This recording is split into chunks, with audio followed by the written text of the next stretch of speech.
Hello, everybody. Welcome back to our YouTube channel, Tech It Simple. In today's video, I'll show you guys how to log into your Derby Council tax account. For this, guys, what you need to do is open up any web browser. As I have already opened Google Chrome, bring up the search bar and type in Derby Council Tax Login and hit the search. Make sure it takes you to the official link My Account.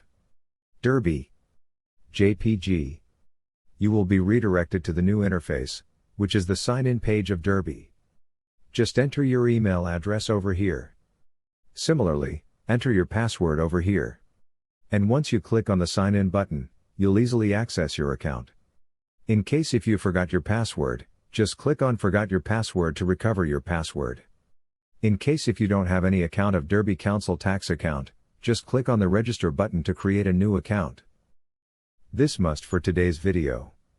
If you guys find this video helpful, don't forget to give it a thumbs up and hit that subscribe button below for more content like this. And remember to turn on the notifications so you never miss the upload.